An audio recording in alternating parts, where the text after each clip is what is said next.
बिस्मिल्लाहिर्रहमानिर्रहीम। हम्दो सना मेरे रब्बे मेहरबान के नाम और दरूद व सलाम के नजराने हैं शान कायनात जाने कायनात हज़रत मोहम्मद मुस्तफ़ा सल्लल्लाहु अलैहि वसल्लम, उनकी आल औलाद और अहले बैत पर।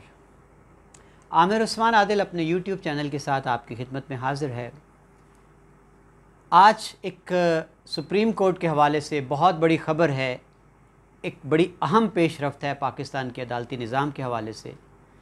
सुप्रीम कोर्ट का एक बेंच था और समाअत थी एक दरहाज़ ज़मानत पर। इस बेंच की सरबराही जस्टिस एजाज़ुल हसन कर रहे थे और ये करार दिया गया कि मुजरिम को सज़ा दिलवाने के लिए अब गवाही का दौर गुज़र गया। फॉरेंसिक रिपोर्ट ही काफ़ी है किसी मुजरिम को सज़ा दिलवाने के लिए। नाज़रीन, आज एक बहुत बड़ी पेशरफ्त है सुप्रीम कोर्ट में कि जहां ये करार दे दिया गया है कि अब गवाही की ज़रूरत नहीं रही, गवाही का दौर ख़त्म हो चुका। अगर किसी मुकदमे में शवाहिद मौजूद हैं, फॉरेंसिक रिपोर्ट आ चुकी है, तो उसके बाद मज़ीद किसी गवाही की ज़रूरत नहीं रहती।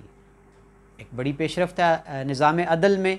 इससे क्या बेहतरी आएगी, रिलीफ़ मिलेगा मुद्दई को, मुतासरीन को। नाज़रीन, यहाँ मैं थोड़ा सा आपको बता दूँ कि मुकदमा क्या था जिस केस की समाअत के दौरान ये रिमार्क्स अदालत में दिए गए। आपको याद होगा लाहौर में एक शहबाज ततला एडवोकेट था जिसके अगवा का मुकदमा दर्ज हुआ। काफ़ी अरसा बाद इंकशाफ हुआ कि शहबाज ततला को उसके अपने ही दोस्त SSP मुफख्खर अदील ने इतनी दरिंदगी से मौत के घाट उतारा और मारने के बाद उसको पूरे को तेज़ाब के ड्रम में डबो दिया और वो तहलील हो गया, उसका पूरा वजूद ही ख़त्म हो गया, सिरे से नामो निशान ही मिट गया। नाज़रीन, ये वारदात इतनी खौलनाक थी, इतनी खौफनाक वारदात थी और मुल्ज़म जो और कोई नहीं, CSP ऑफ़िसर था पाकिस्तान का, एक पढ़ा लिखा इंसान था जो ख़ुद SSP था। उसने ये जुर्म किया, अपने हाथों से किया। बाद में जब पुलिस ने तफ्तीश की तो SSP मुफख्खर अदील मफरूर हो गया।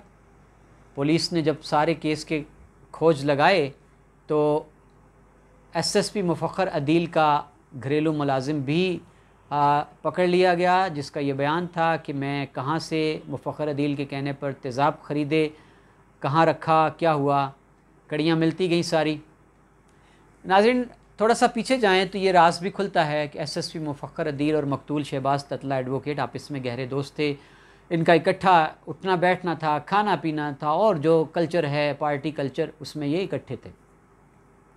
SSP मुफख्खर अदील के बारे में ये बताया गया कि इसने CSP ट्रेनिंग एकेडमी भी बना रखी थी जहाँ ये ख़ुद भी CSS की तैयारी करने के आने वाले तलबा व तलबात को पढ़ाता भी था। किस बात पर इख्तलाफ हुआ, बड़ी चेम गोइयाँ थी। कहा गया कि शहबाज ततला चूँकि मुफख्खर अदील ने 2 शादियाँ कर रखी थी तो शायद कोई किसी एक बीवी के साथ शहबाज ततला एडवोकेट का कोई इसको शुबा था कि मरासिम कायम कर रखे हैं। उसके इंतकाम के लिए इसने ये किया कि उसको पहले अगवा किया, अगवा करने के बाद उसको मौत के घाट उतारा और फिर तेज़ाब के ड्रम में इसकी डेड बॉडी को डबो कर इसका पूरा जिस्म जो था वो तहलील कर दिया ताकि कोई निशान ना रहे।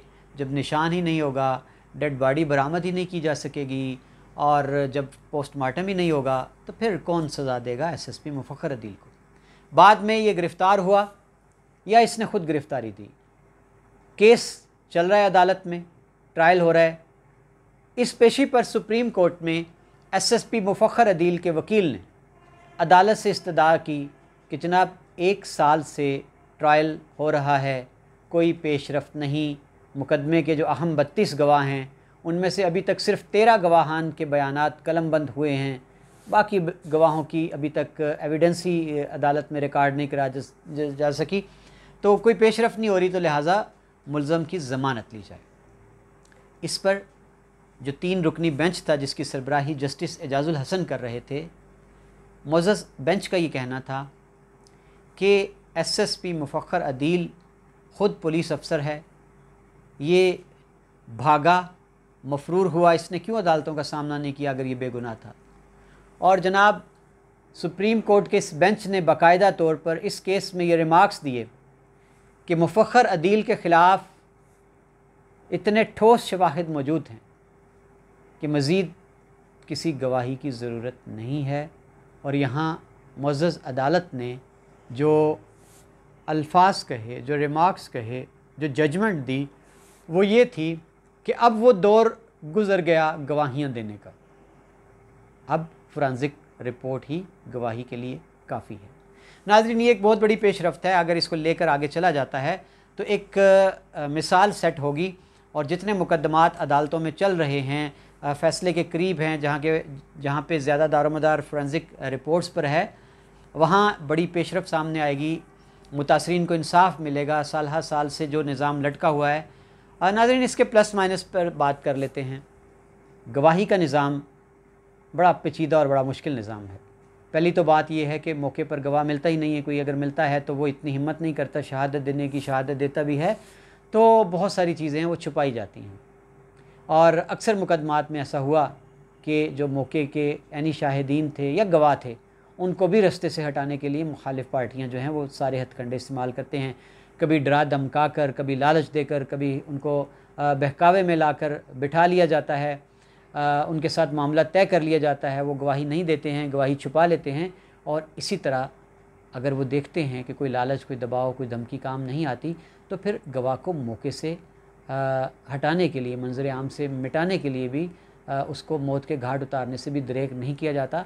तो इस ज़मन में एक बड़ी अहम पेशरफ्त है कि अगर किसी मुकदमे में फोरेंसिक की रिपोर्ट स्टैंड करती है, मौजूद है, उसकी बुनियाद पर मुल्ज़म को, मुजरिम को सज़ा सुनाई जा सकती है। ये एक बहुत बड़ा फ़ैसला, एक पेशरफ्त सामने आई है सुप्रीम कोर्ट की जानिब से। अब दूसरी जानिब प्लस पॉइंट तो हमने देख लिया, इसका नेगेटिव क्या है कि जनाब पूरे पंजाब में एक फोरेंसिक लैब है अभी तक हमारे पास, उस पर बहुत लोड है, लटका हुआ है मामला। कितने सैंपल्स जो हैं वो मुकदमात के पूरे पंजाब से, दूसरे सूबों से भी आते हैं और वहाँ लंबी कतारें लगी होती हैं। और वहाँ पर भी बड़े सवाल उठते हैं कि जी वहाँ पहुँच वाले जाते हैं, पैसा देकर सैंपल तब्दील करवा लिए जाते हैं, रिपोर्ट्स तब्दील करवा ली जाती हैं, शवाहिद मिटा दिए जाते हैं।